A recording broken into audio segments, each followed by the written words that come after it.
ایک دوسرے کی تعمیر کرنا۔ مسیح میں ایمان کی مقامی برادریوں کے طور پر پختہ ہونے کے لیے ہم سب کو ایک دوسرے کے اعضاء کے طور پر کام کرنا چاہیے۔ میں مشل ہوں۔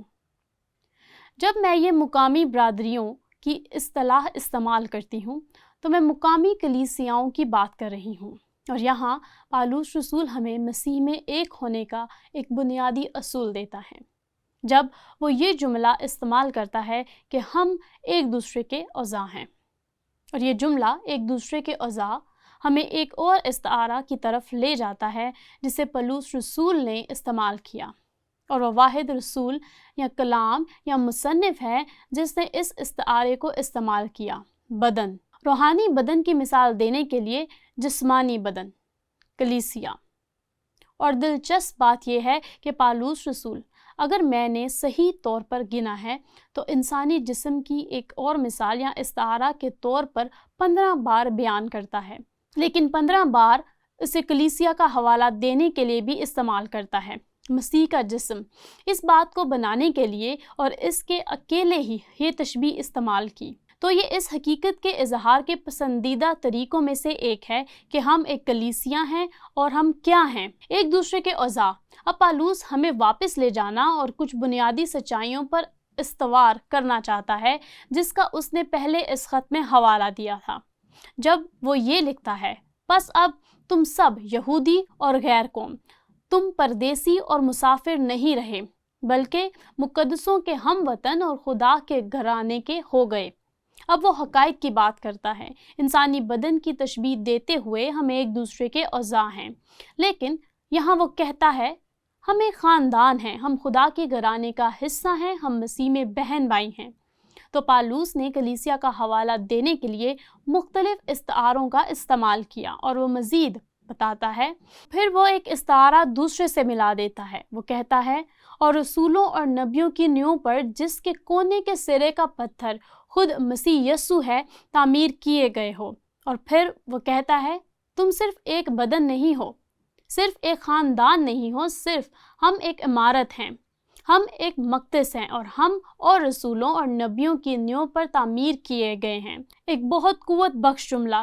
اسی میں ہر ایک عمارت مل ملا کر خداوند میں ایک پاک مقدس بناتا جاتا ہے، اور تم بھی اس میں باہم تعمیر کیے جاتے ہو تاکہ روح میں خدا کا مسکن بنو۔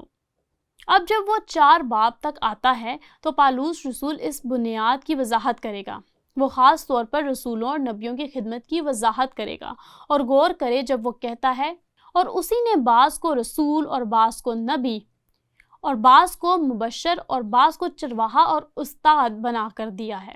آپ دیکھیں، پہلے اس نے کہا ہم اور رسولوں اور نبیوں کی نیو پر تعمیر کیے گئے ہیں، لیکن یہاں لکھا ہے یہ اور زیادہ خوبصورت ہے، اور ایک نقطہ نظر آتا ہے، ہم یہ بھی کہہ سکتے ہیں کہ اس سے زیادہ الجھا ہوا بھی، لیکن خدا کی نظر سے یہ خوبصورت چیز ہے، اور اس کے لیے وہ کہتا ہے ہم ان خوبصورت بابرکت لوگوں کی نیو پر تعمیر کیے گئے ہیں۔ اور ویسے وہ لفظ نعمت استعمال کرتا ہے، اس نے کچھ وہ لوگوں کی بات کر رہا ہے اور ان کی نعمتوں کی بھی، تو وہ ان دونوں کو بڑی نعمتوں کے تعلق سے ملا دیتا ہے، اور افسیوں کرنتھیوں میں ویسے پالوس انہیں بڑی نعمت کہتا ہے، اور وہ یہاں 3 کی بات کرتا ہے، رسول، نبی اور استاد، لیکن یہاں وہ ان اقسام کی بات کرتا ہے۔ رسول، یہاں وہ ان لوگوں کی بات کر رہا ہے جیسا کہ پطرس، یعقوب اور یوحنا۔ ایک نایاب طور پر یہ یسوع مسیح کے بلائے ہوئے رسول تھے، لیکن وہ یہ بھی کہتا ہے کہ کچھ کو نبی کہا، نبی، اور زیادہ تر رسول جہاں تک کہ ہم جانتے ہیں نبی تھے۔ اور اس لیے پالوس رسول نے پہلے کہا، اور ہم اور رسولوں اور نبیوں کی نیو پر تعمیر کیے گئے ہیں، یہ ان لوگوں کی نعمتوں کا مجموعہ ہے۔ لیکن دلچسپ بات یہ ہے کہ ایسے افراد بھی تھے جنہیں نبی کہا جاتا ہے جو رسول نہیں تھے۔ مثال کے طور پر ہمارے پاس اغابس ایک نبی کا حوالہ ہے، یا برناباس یا شمعون یا لوکیس یا اور مناہم، اور ان تمام افراد کا ذکر خاص طور پر اعمال 13 باب میں ملتا ہے۔ وہ رسول تھے، اور لکھا ہے استاد، اور یہاں نعمتوں کا مجموعہ تھا۔ اور پھر وہ کہتا ہے مبشر، نئے عہد نامہ میں صرف ایک شخص تھا جو مبشر کہلاتا ہے، اس کا نام مبشر فلپس تھا۔ لیکن بہت سے الفاظ ہیں جو یسوع کی خوشخبری سنانے کے عمل کو بیان کرنے کے لیے استعمال ہوتے ہیں، اور اس طرح رسول نہ صرف نبی تھے بلکہ وہ مبشر بھی تھے جو ہمارے خدا کے ارشاد اعظم کو انجام دے رہے تھے۔ اور پھر پالوس کہتا ہے چرواہا اور استاد۔ اور جیسے آپ کلام کو دیکھتے ہیں تو آپ کے پاس ان لوگوں کے بہت سے حوالے موجود ہیں جنہوں نے قدم بڑھایا اور کلیسیاں قائم کی۔ مرد جیسا کہ تیموتھیوس، تیتس اور لوکا اور یوحنا، مرکس اور اپلس اور تہیکس اور ارتمس اور بہت سے اور جنہوں نے کلیسیاں قائم کی جو کہ رسولوں اور نبیوں کی بنیاد پر تھا۔ انہوں نے بنیاد رکھی، یہ لوگ آئے اور جو کچھ انہوں نے یسوع مسیح کی کلیسیا کی تعمیر میں کیا اس پر قائم کیا۔ اب ان ہونہار افراد کا مقصد کیا ہے جسے خدا نے چنا ہے، جو کہ ہم خاص طور پر اعمال کی کتاب میں ان کی نعمتوں کو عمل میں دیکھتے ہیں، تاکہ مقدس لوگ کامل بنے۔ بڑی نعمتوں کا مقصد یہ ہے تاکہ مقدس لوگ کامل بنے۔ وہ کون ہیں؟ وہ ہم سب ہیں جو مسیح یسوع پر ایمان رکھتے ہیں، ہمیں کامل بنانا تاکہ مقدس لوگ کامل بنے اور خدمت گزاری کا کام کیا جائے اور مسیح کا بدن ترقی پائے۔ پھر وہ انسانی جسم کا استعارہ استعمال کر کے مثال دیتا ہے کہ ہم ایک بدن ہیں جب تک ہم سب کے سب خدا کے بیٹے کے ایمان اور اس کی پہچان میں ایک نہ ہو جائیں اور کامل انسان نہ بنیں، یعنی مسیح کے پورے قد کے انداز تک نہ پہنچ جائیں۔ اب یہاں دلچسپ بات یہ ہے کہ وہ ایک لحاظ سے عالمگیر کلیسیا کی طرف اشارہ کر رہا ہے جو ہمارے نقطۂ نظر سے نظر نہیں آتا، لیکن یقینی طور پر خدا کے نقطۂ نظر سے نظر آتا ہے، مسیح کی معموری میں ماپا جاتا ہے۔ لیکن اس کے پورے ہونے کے لیے جہاں ہم اصل میں مسیح میں بنائے گئے ہیں اور مسیح کی معموری سے ماپا گئے ہیں، یہ ایمان کی برادریوں میں ہوتا ہے، یہ ایمانداروں کے ان مقامی اداروں کے اندر ہوتا ہے جسے ہم گرجا گھر کہتے ہیں۔ اور اس طرح یہ ہو سکتا ہے، مثال کے طور پر جیسا کہ ہم نے افسس میں دیکھا ہے، جہاں وہ ایک دوسرے کی تعمیر کر سکتے ہیں۔ یہ سمرنا میں ہو سکتا ہے جو شاید اسی خط کو پڑھتا ہے، پرگمن اور تھواتیرا اور سردیس اور فلدلفیا اور لودیکیا میں۔ یہ تمام مقامی کلیسیاں ہیں جو اس لیے وجود میں آئی ہیں بنیادی طور پر افسس میں پالوس کی وزارت کی وجہ سے۔ وہ ایمان کی مقامی برادریاں تھیں جنہیں یسوع مسیح کے قد تک ناپا تھا، اور جو کچھ ہوگا ان میں سے ایک، پالوس کہتا ہے، جب یہ ہو جائے گا آپ اپنی امید میں مضبوط ہوں گے، امید کی ثابت قدمی۔ افسس 4:14 میں ہم پڑھتے ہیں تاکہ ہم آگے کو بچے نہ رہیں، اور ایک اور دلچسپ استعارہ، ٹھیک ہے، چھوٹے بچے۔ اور پالوس نے کرنتھیوں کو لکھا، اس نے انہیں بچے کہا، بچے، تاکہ ہم آگے کو بچے نہ رہیں اور آدمیوں کی بازی گیری اور مکاری کے سبب سے ان کے گمراہ کرنے والے منصوبوں کی طرف ہر ایک تعلیم کے جھونکے سے موجوں کی طرح اچھلتے بہتے نہ پھریں۔ جب یہ ہوگا، جب ہم مسیح میں تعمیر کیے گئے ہوں، تو ہم امید میں ثابت قدم ہو جائیں گے۔ اور ویسے یہ ان مسائل میں سے ایک تھا جس پر پالوس نے توجہ دی، کیونکہ یہودی ایماندار کہہ رہے تھے ہمارے پاس ایک امید ہے جو غیر قوموں کے ماننے والوں کی حیثیت سے آپ کی امید سے مختلف ہے۔ اور پالوس نے کہا، اس لیے میں دعا کر رہا ہوں کہ آپ اس امید کو جان لیں گے جس کے لیے خدا نے آپ کو بلایا ہے۔ غیر قوم اور ایماندار یہودی ہوتے ہیں، اور اس لیے وہ بعد میں کہتا ہے صرف ایک امید ہے، ایک خداوند، ایک خدا اور باپ، ہماری بلاہٹ کی امید۔ تو وہ یہاں اس خاص موضوع کی متعلق بات کر رہا ہے کہ مسیح کا بدن کیسے تعمیر ہوتا ہے، مسیح کی امید میں ثابت قدم۔ لیکن یہ کیسے ہوتا ہے؟ ہم ایک دوسرے کو کیسے تعمیر کر سکتے ہیں؟ یہاں پالوس 15 اور 16 آیت میں کہتا ہے، بلکہ محبت کے ساتھ سچائی پر، صرف رسول، نبی اور مبشر اور استاد نہیں، بلکہ ہم سب قائم رہ کر اس کے ساتھ جو سر ہے یعنی مسیح کے ساتھ پیوستہ ہو کر ہر طرح سے بڑھتے جائیں۔ ہاں، تاریخ کے کسی بھی لمحے عالمگیر کلیسیا، لیکن خاص طور پر جو نظر آتا ہے مقامی کلیسیاں جس سے سارا بدن ہر ایک جوڑ کی مدد سے پیوستہ ہو کر، آپ دیکھیں گے وہ جسم کے استعارے کے طرف کیسے اشارہ کرتا ہے۔ اور گٹ کر اس تاثیر کے موافق جو بقدر ہر حصہ ہوتی ہے اپنے آپ کو بڑھاتا ہے تاکہ محبت میں اپنی ترقی کرتا جائے۔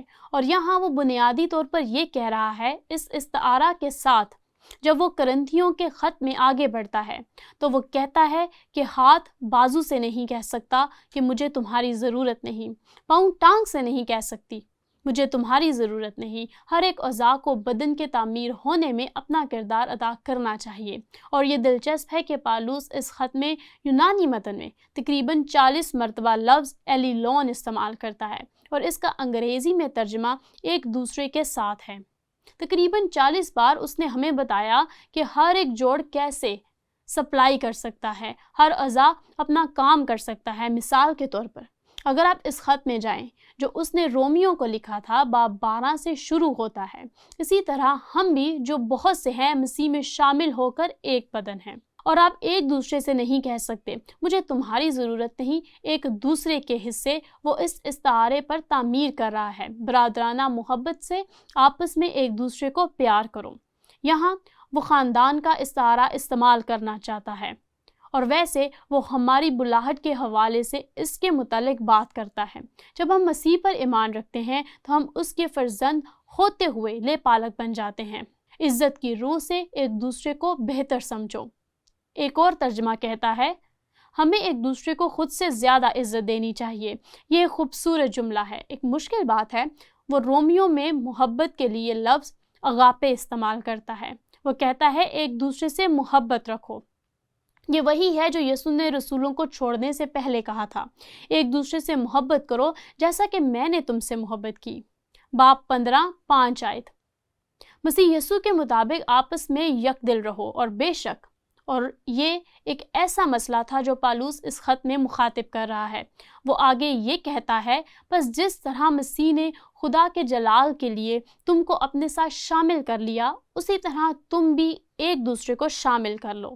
اس کے متعلق سوچیں، اگر ہم سب ایک دوسرے کو ایسے شامل کرتے جیسا کہ مسیح ہمیں شامل کرتا ہے تو کلیسیا کیسی ہوتی؟ بنا کسی شرط۔ لیکن وہ آگے یہ کہتا ہے ہمیں صرف ایک دوسرے کو شامل نہیں کرنا، ایک خوبصورت توازن، ایک دوسرے کو نصیحت بھی کر سکتے ہو، اور یسوع مسیح میں ایک دوسرے کو نصیحت کریں۔ اور ہم ایک دوسرے کو نصیحت کرنے کا حق کیسے حاصل کریں؟ جب ہم ایک دوسرے کو غیر مشروط طور پر قبول کرتے ہیں، پھر ہمیں یہ حق حاصل ہے کہ ہم ایک دوسروں کو ان کی اپنی روحانی ترقی کے لحاظ سے نصیحت کریں۔ اور بالآخر وہ کہتا ہے آپس میں پاک بوسہ لے کر ایک دوسرے کو سلام کرو۔ غور و خوض کے لیے سوال یہ ہے، بیابان میں خیمے کی تعمیر کے لیے خدا کے منصوبے کا موازنہ مسیح کے بدن کی تعمیر کے لیے خدا کے منصوبے سے کیسے کیا جا سکتا ہے؟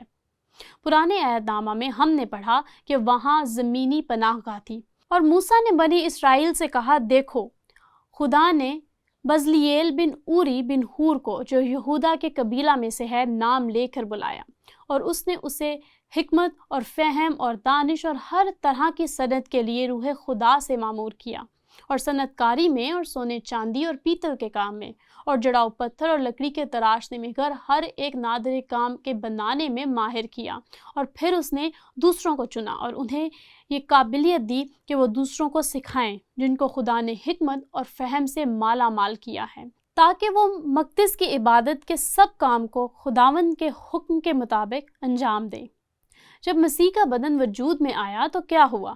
کیا خدا نے ایسے آدمیوں کا انتخاب کیا جو یہودی سیمیناروں میں گئے تھے؟ نہیں، اس نے رسولوں اور نبیوں کا انتخاب کیا جو صرف عام آدمی تھے۔ در حقیقت غور کریں کہ ہم اعمال 4:13 آیت میں یعقوب اور یوحنا اور پطرس کے بارے میں کیا پڑھتے ہیں۔ جب انہوں نے پطرس اور یوحنا کی دلیری دیکھی اور معلوم کیا کہ یہ ان پڑھ اور ناواقف آدمی ہیں تو تعجب کیا۔ انہوں نے کبھی دینیات نہیں پڑھی، صرف یسوع کے ساتھ 3.5 سال گزارے، اور جب تک روح القدس نہ آیا تب تک زیادہ تر انہوں نے ایک کان سے سن کر دوسرے سے نکالا۔ وہ ان پڑھ اور ناواقف آدمی تھے تو تعجب کیا۔ پھر انہیں پہچانا کہ یسوع کے ساتھ رہے ہیں، دوسرے لفظوں میں پرانے عہد نامہ میں خدا نے انسانوں کو روح سے معمور کیا، ایسی صلاحیتوں سے جو انہیں کبھی سیکھنے کی ضرورت نہیں تھی، اور جب اس نے رسولوں کا انتخاب کیا تو اس نے مردوں کا انتخاب کیا اور انہیں وہ مواد اور صلاحیتیں دی جو انہیں کبھی سیکھنے کی ضرورت نہیں تھی۔ کیوں؟ تاکہ ہم سب کو یسوع کے بدن کی تعمیر کے لیے تیار کریں۔ پالوس ایک رسول کے طور پر اس کے بارے میں بات کرتا ہے۔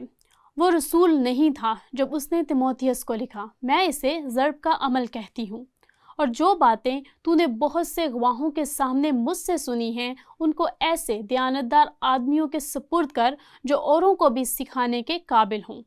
آپ دیکھتے ہیں ان عظیم نعمتوں، رسولوں اور نبیوں اور مبشروں اور چرواہوں اور اساتذہ کی بدولت میں آج رات یہاں کھڑی ہو سکتی ہوں، اور ہم زندگی گزارنے کے اصولوں کو دیکھ سکتے ہیں جو کہ خدا نے ہمیں روح القدس کے ذریعے پالوس جیسے آدمیوں اور صحیفے کے سبب سے مصنفین کو عطا کیا۔